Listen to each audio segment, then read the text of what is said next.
6. käik. No nii, tere õhtust, kallid rallisõbrad. Meil on viimane etapp Monza ralli ja 6 katset on sõidetud. Reedene päev lõppes siis öökatsega, 10 kilomeetrit oli sellel pikkust. Midagi suurt hullu ei juhtunud. Loeme kiirelt üldseisu ette, milleks on siis see, et Tanis Ordo taastas oma liidrikoha, juhib rallit Esa-Pekka Lappi ees, kellel tuletab meelde on autol M-Spordi Ford. Täna selle hooaja kontekstis väga kõnekas fakt. Kaotab siis Lappi 1 sekundiga ja Ogier kolmandana kaotab 12 sekundit. Evans, MM-sarja liider ja tõenäoline maailmameister kaotab 17,1 sekundit. Ott Tänak samuti üsna puhtalt sõitnud täna, väiksed minimaalsed probleemid, 17,7 sekundit, 5. koht. Kalle Rovampera 6. koht, 24,8 sekundit kaotust. 7. kohalt leiame R5 autoga sõitva Andreas Mikkelseni, kellel kaotust veidi üle minuti. 8. Ole Kristjan Veibi ja esikümne lõpetavad Emil Lindholm ja Oliver Solberg. Võtame need 5 tänast katset kokku, nagu ikka Roland Poomiga.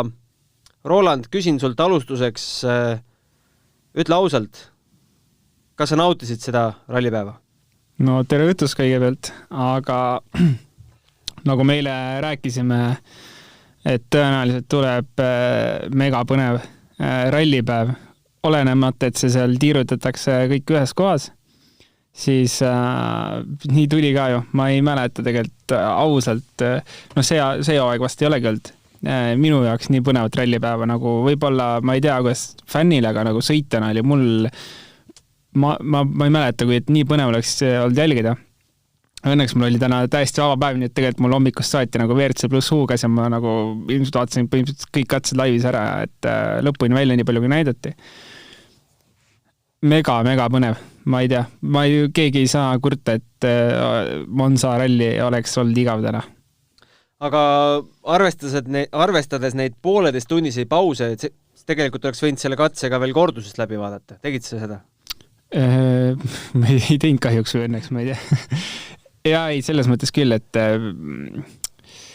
nagu tegelikult teile ka rääkisime, et nad oleks võinud põhimõtteliselt selle kogu joru lõpuni ära näidata, et isegi ilma kommentaatorite, et tegelikult oleks päris pullalt näha seda just veel neid WRC 3 lõpuvendasid ja junior WRC otsa. Seda oleks võinud küll teha nad. Oleks nii-öelda fännil ka see vaheajalt väiksem, 1,5 tundi ootamist. Aga jaa. Ma arvan, et seal on see probleem, et kõik autod ei ole kaameraga varustatud ja kaameramees tahab ka süüa. No tõenäoliselt ikka, ega seal meil mingid robotid teeres ei ole, et vahepeal peab ikka putka kinni panema, et saaks jälle edasi panna. Aga mõttekoht võib-olla, et meil siin korvpalli ja jalgpalli tehakse juba robotkaameratega, et miks mitte rallile ka mõned püsti panna, eriti sellisel kohal nagu Monza ringrada? Jaa, muidugi, sest tegelikult ma praegu meenutan, ma ei näinud vist droonikaadreid ka tegelikult praegult. Et mida ju tegelikult rallidel näeb, et droonid lendavad. Kopterid ka ei olnud, jah? Kopterid ka ei olnud, jah. Selle jaoks vist ei olnud pointi, aga isest drooni oleks võinud lennata ja siis ju ega drooni juht saab ju mõnusalt soojas istuda. No tegelikult tegin niisuguse vea, et piilusin täna Delfi kommentaariumid korraks, et mis seal arvatakse sellest rallist, et tegelikult on pettumus päris suur inimestel, et selline ralli nii-öelda väga palju kilomeetreid nii-öelda torbikute vahel, mis siis, et need on betoonist torbikud, selle juurde varsti jõuame, mis see betoon täna on kõike teinud, aga ei meeldinud see kontseptsioon väga paljudele, aga ma tahaks nagu siinkohal teha sellise avalduse, et vaatame ikkagi, mis aasta meil on ja kuidas meil see aasta üldse nende rallidega on. Me peaksime üldse õnnelikud olema, et meil üldse mingi ralli on ja siin hooaja 7. etapiks, et ma kujutan ette, et isegi sellist kontseptsiooni ei olnud korralduslikult ja logistiliselt väga kerge kokku panna. Ma arvan, et ükski omavalitsus hetkel tegeleks kõige muuga, kui siin ralli korraldamisega. Peavalu selle koroonaga on niigi kõigil piisavalt. No jaa, see eelkõige, et rallit praegu on mega raske korraldada, aga teiseks ma ei tea, võtame mingi suvalise ralli, kus tegelikult nädalavahetuse peale mitte midagi ei toimu. Suht igav on jälgida, et ma olen WRC promootori vendadega rääkinud, kus nad ütlevad, et jumala raske on, kuidas sa promod üldse WRC sarja, kui midagi ei juhtu. Ja teiseks, kui midagi juhtub, siis nad teevad postitusi sellest ja siis tulevad tiimidelt sõnumid, et kuulge, et võtke maha, see ei kõlba kuhugi. Palju täna juhtus. Ogieril mitu korda, Neville'il mitu korda, Otil, Greensmith, põhimõtteliselt meil on nagu enamustel, kui mõtleme ainult WRC klassi, et kõigil juhtus põhimõtteliselt. Nii et ma tahaks näha seda rallifänni, kes ütleb, et igav oli vaadata, kes tegelikult tahab actionit näha. Või ma ei tea, ma olen võib-olla valesti aru saanud, et rallifänn ei taha actionit näha, ma ei tea, ma olen aru saanud, et kui juhtub, siis nagu kõik on käed pisti ja lahen, et ma ei tea, täna seda nägi nagu iga katse peal. Ja no tõesti, kui need pikad pausid välja jätta, siis tegelikult oli äge päev. Muidugi. Ja võtame siis kokku, mis siis nüüd kõik on juhtunud. No algas ju päev sellega, et ühte sama heinapalli musitasid Thierry Neuville ja Sébastien Ogier, vist küll teises järjestuses, sest Ogier startis ju ennem. Seal lõhkus siis Neuville natukene oma küljeust, mis sai siis selle 15-minutilise servisi jooksul kohe muidugi parandatud, aga Neuville'i ralli lõppes siis vähemalt tänaseks päevaks, me ei tea, kas ta homme päris kindlalt rajale tuleb, lõppes 4. katsel ja alustuseks sõitis vastu betoonplokki, lõhkus sellega parema eesmise vedrustuse, oli vist parem eesmine, ja siis mõni hetk hiljem pani veel läbi porilombi, mis ma ei tea, kas lõhkus on õige sõna, aga ujutas tal mootori üle ja mootor enam käima ei läinudki. Ta ise ütleb, et 2 halba asja sattusid kokku, aga mis sa nüüd ütled, kumb selle katkestamise nüüd ikkagi siis põhjustas? Ma ei saanud väga hästi seal arugi, mis tegelikult juhtus, see tundus nagu natuke veider olukord, et pärast, kui ma lugesin meeskonna teadet, et lihtsalt õhu võtsis, tõmbas vee sisse ja auto jäi seisma, et nojah, ega seal muud juhtuda ei saanud, loogiline, aga kuidagi naljakas, et sellist asja tihti ei näe, et midagi juhtub ja kohe järgmine hetk juhtub veel midagi, mille tõttu tuleb katkestada. Aga ega niimoodi on keeruline öelda, kui meeskond seda ütleb, et vesi sattus õhuvõttu ja midagi juhtus sealt, siis järelikult nii oli, et nende kahel nii-öelda juhtumusel mingit seost nagu ma arvan, et ei ole. Kahtlane tundub. Aga sama porilomp jäi ju ka teistele ette? Ja tegelikult miks Neville sinna seisma võis jääda, oli see, et hoog oli nii palju väiksem sinna minnes, et ta oli näha, kuidas ta kõvasti piduritas kinni tegelikult ennem sinna jõudes. Hooga sa lendad lombist üle nii, et tegelikult auto sinna lombi põhja võib-olla ei puudutagi, kiiretel kohtadel mõtlen, see koht nii kiire ei olnud, aga visuaalselt, et see vesi lendab laiali, on vaikse hooga see vesi lendab otsa autole peale. Suure hooga seda ilmselt juhtunud ei oleks ja juhtunudki teistel, nii et ma arvan, et see point ongi seal.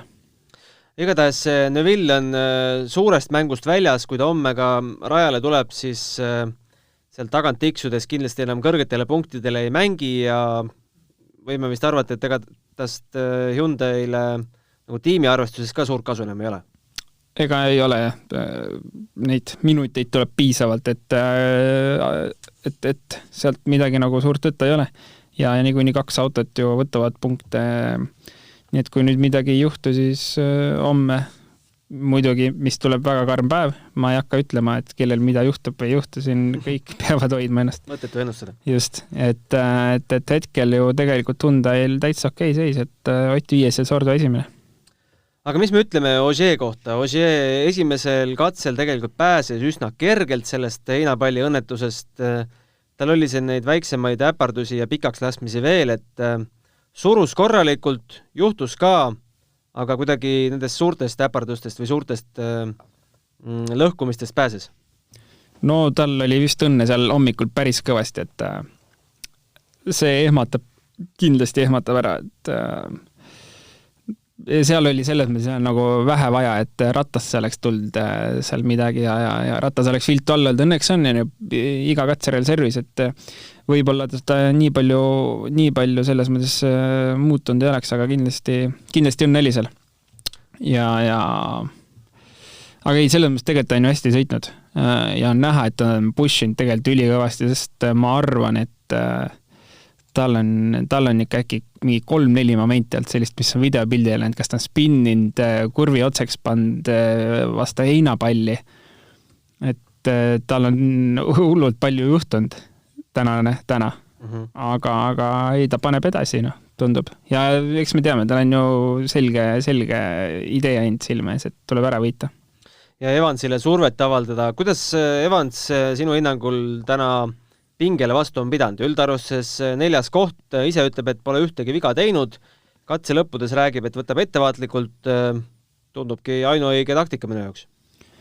Jaa, selles mõttes, et ma väga tulemustesse ei süvenenud päeva peale, et ma pigem vaatasin seda sõitu lihtsalt ja veits olin üllatunud. Kogu aeg tundus, et ta nagu natuke kaotas, et tegelikult ma olin veits üllatunud, et ta nii vähe päeva lõpuks kaotanud on, et teistega võrreldes 17,1 sekundit Sordo läinud. Jah, ja Ogieri läinud 5 sekundit, et pigem mulle tundus, et ta võtab nagu suht rahulikult, nagu ta ise ütles, ja võib-olla liiga rahulikult.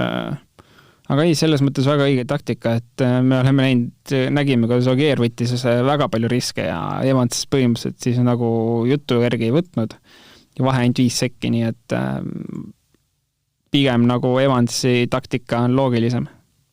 Aga ma arvan, et me peame rääkima ka Esa-Pekka Lappist natukene, M-spordist. Esa-Pekka Lappi siis hoidis täna pikalt liidri kohta, mille ta võitis tänu 3. katse rehvi valikule, oli siis tema esimene, kes keeras alla lumerehvid, mida esialgu siis tehti saadavaks 8 tükki kõikidele ekipaažile. Nüüd seoses halva ilmaga on homseks antud 2 tükki juurde, ehk siis kokku 10, aga Lappi siis tõesti tuli lumerehvidega 3. katsel rajale ja võitis selle katse, millel pikkust oli 13,4, see oli siis teise katse kordusläbimine ja võitis selle 7,9 sekundiga Sordo ees ja järgmised 3 katset olid kõigil lumerehvid all.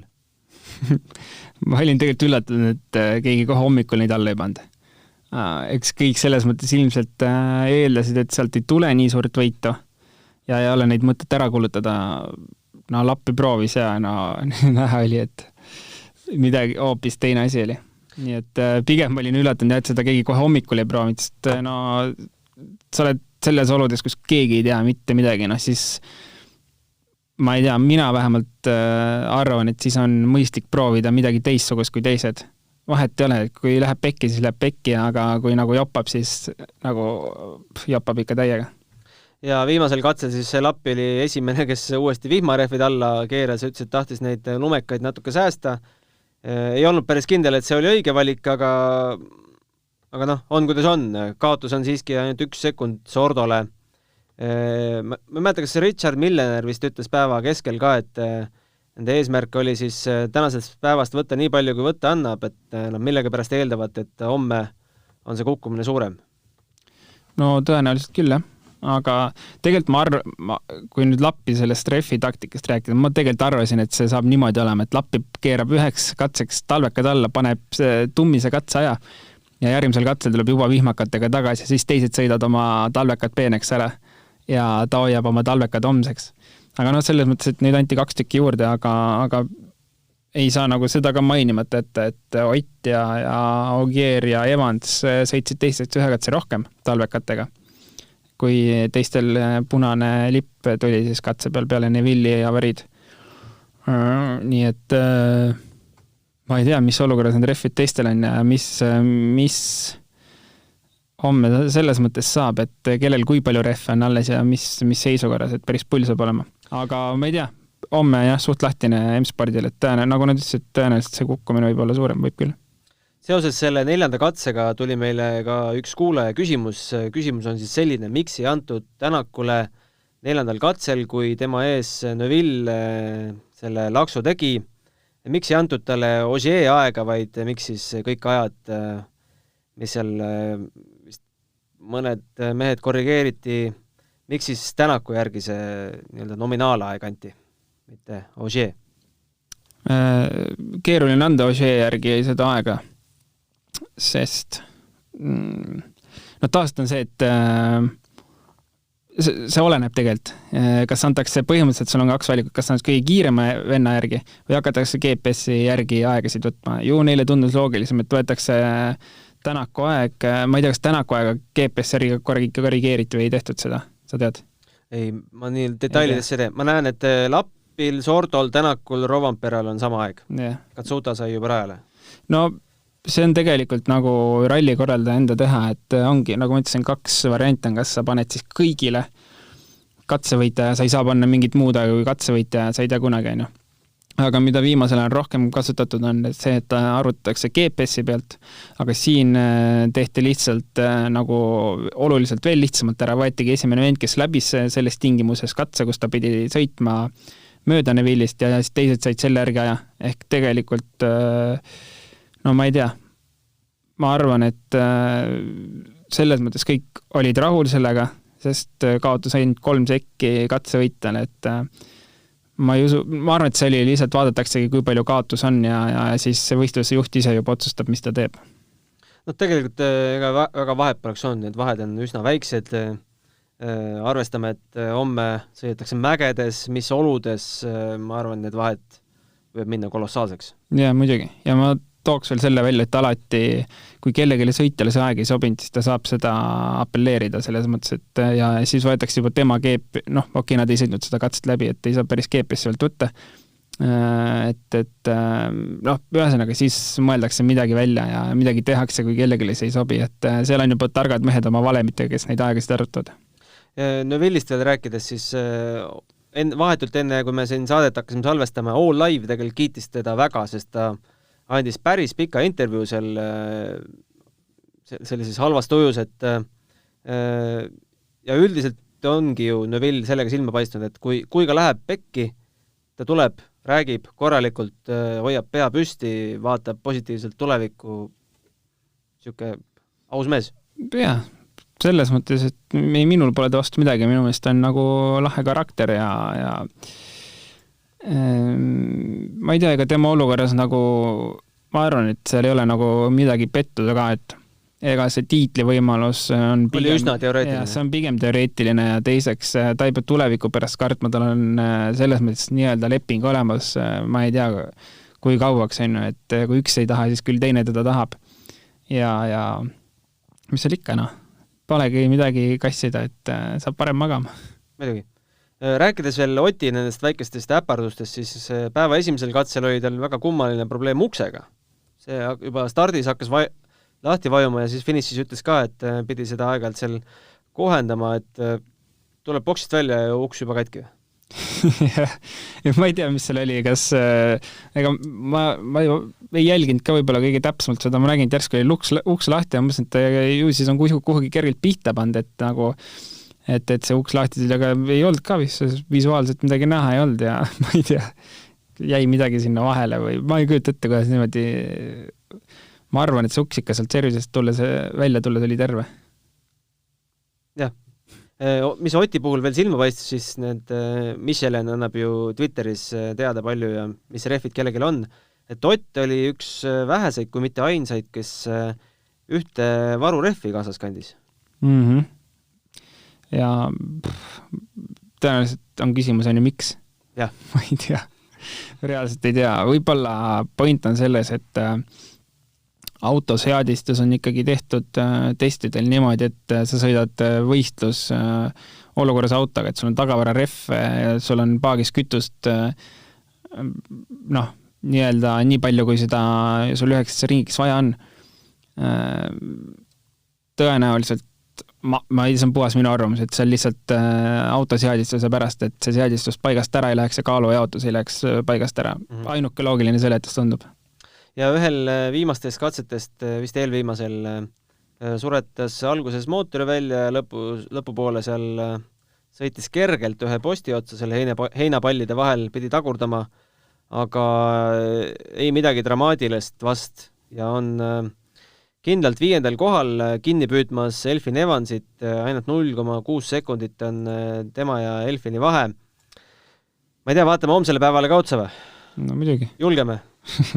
Nägime täna neid kaadreid, mis olid siis keskpäeva paiku tehtud üles filmitud sealt ülevalt mägedest, kus homme hakatakse alla tulema. No ütleme, need olid pehmelt öeldes lumised. Siuke lörtsine lumi. Ja ma arvasin tegelikult, et täna sulab seda rohkem ära ja sellist nagu päris lund homme näeme võib-olla ongi kõrgemal katse alguses.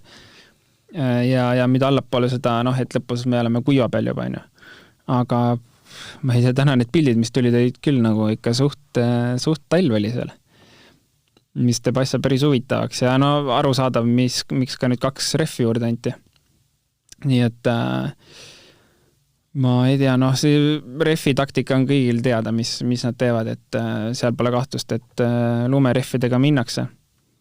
Ja võib-olla teiseks ringiks, kui nüüd päeva peale soojemaks läheb ja kas hakkab sulama midagi või hakka, et üks loogiline valik võib-olla, mida ma oma peas teeks, on see, et lumereffid alla ja kas siis pehmed slikid või vihma slikid kaasa pagassi. Et siis jooksvalt, kui lund sulab juba rohkem ja läheb kuivemaks, et siis neid seal omavahel vahetada ja kas diagonaali või ette ja taha panna mingid asju, et aga ega lihtne seal ei ole kindlasti, et kui päeva peal hakkab sulama see. Homme siis ei ole 15 minuti serviseid loomulikult seal mägedes, on 3 kiiruskatset pikkusega 25, 11 ja 22 ja siis on servis 40 minutit ja siis paneme need 3 tükki uuesti ja õhtul sõidame selle sama öökatset, mis oli siin tänase päeva lõpetuseks 10,3. Millised need võtmekatsed siin on? Kõik 3 kokku? Ja ma tegelikult arvan, et hommikused saavad olema päris keeruline. Et me oleme tegelikult ju nüüd 2 päeva näinud, et need pilved on suht madalal. Ega pime on ka veits, selline natuke hommikul hämar. Kindlasti, jah. Et veits hämar on. Ja lumi ja see kõik kokku saab olema päris keeruline. Need pigem need hommikused, ma ei tea, hommikune esimesed 3 siis enne servist. Ma arvan, võib päris palju ära näidata, mis tulema hakkab. Ja kui seal peaks ka neid delaysid tulema, nagu täna siin keskpäeval natukene oli, ütleme, et tuleb delay seal viimase mäekatse ees, siis SS12, siis on see katse ka pime. Jaa. See peaks startima 16.32. Väike loojub seal 16.40 kuskil praegu. Jep. Ja teine asi nende delaydega, mis täna veel oli, et lihtsalt sa oled täiesti külma autoga katsele, külmade reffidega, piduritega kõik, et see on hullult libe. Tegelikult me Shakedownil nägime, kui Jamats kohe spinni tegi. Lihtsalt lähedki külmade reffidega peale ja vahet jälle, mis sa teed, see lihtsalt läheb alt ära. Midagi teha ei ole ja kui neid delaysid nagu täna oli suht palju neid ja homme ka peaks olema, siis see lume peal on veel eriti keeruline. Ega nendele delaydele mingit adekvaatset põhjendust ei antud või jäi sul silma?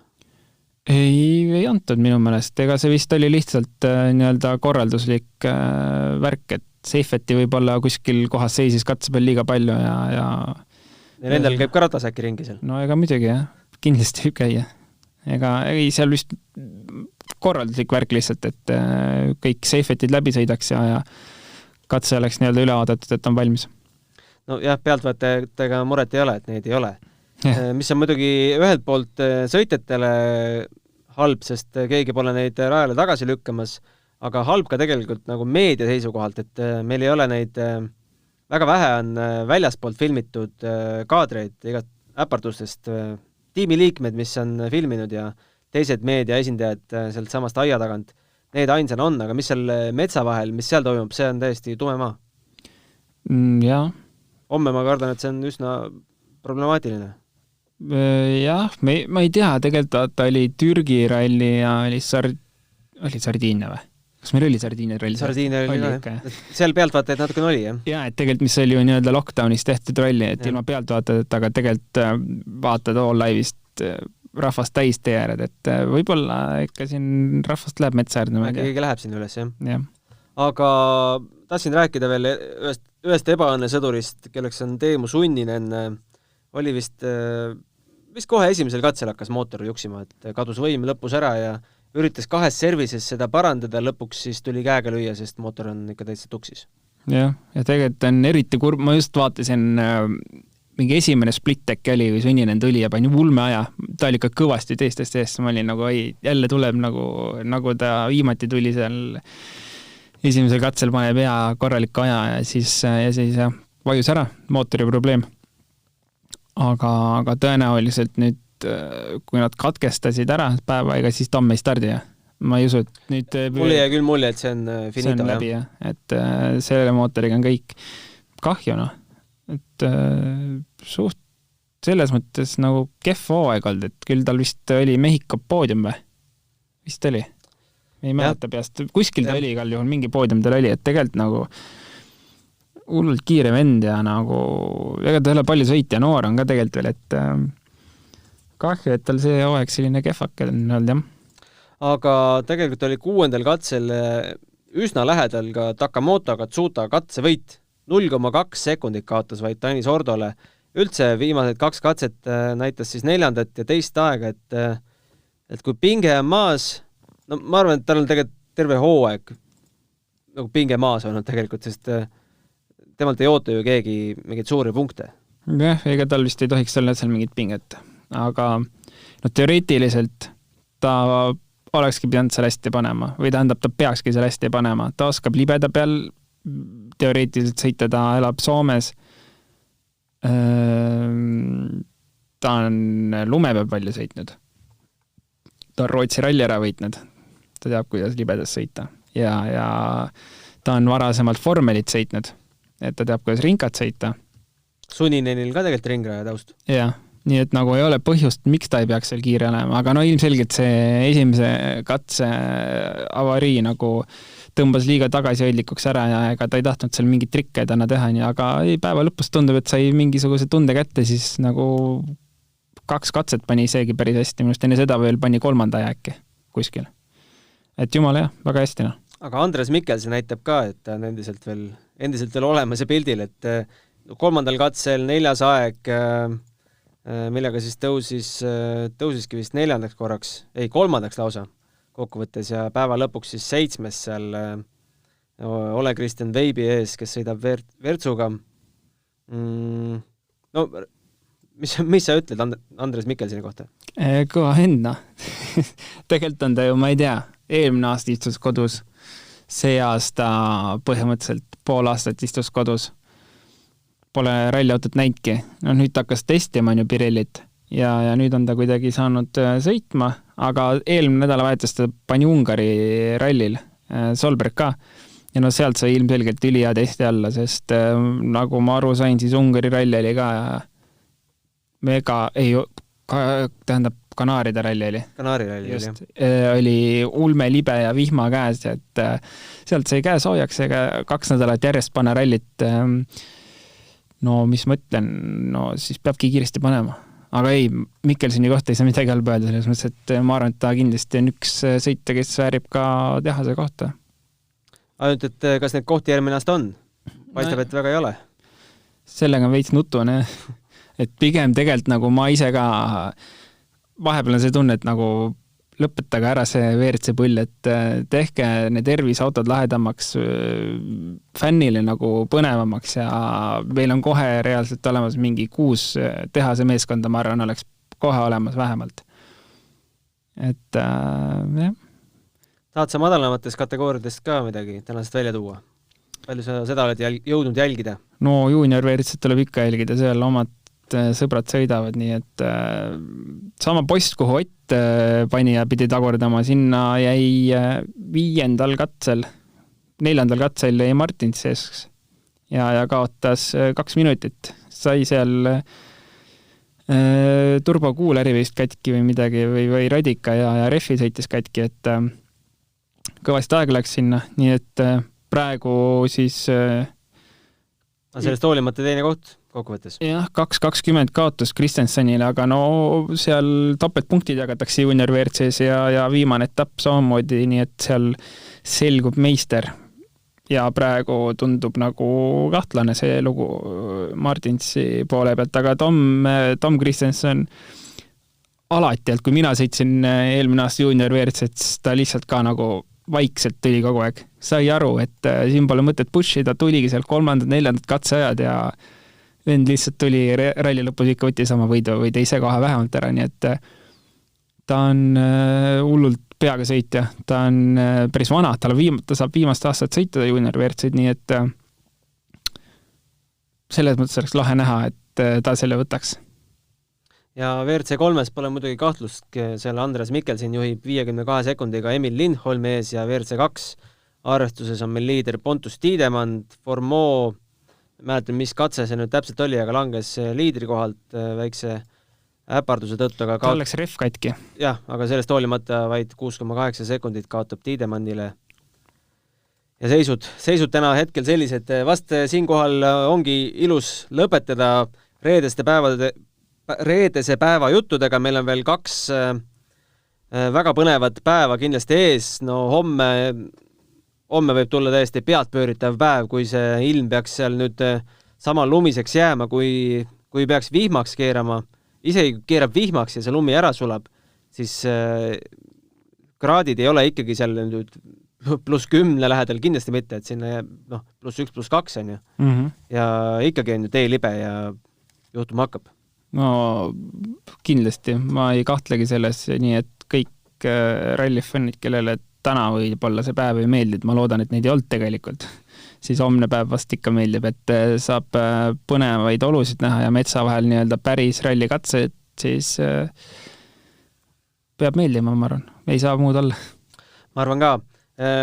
Sellised teadaanded ka veel, et 6kaik@delfi.ee ootab jätkuvalt teie küsimusi ja kui soovite meid kuulata SoundCloudis, Google Podcastis, Apple Podcastis, kus iganes, siis subscribe'i nupp on ka olemas, saate esimesena teada, kui uus saade on üleval.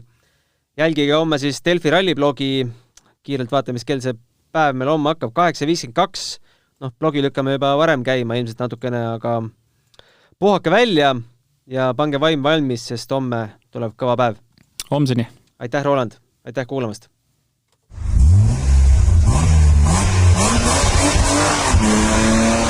Kuues käik.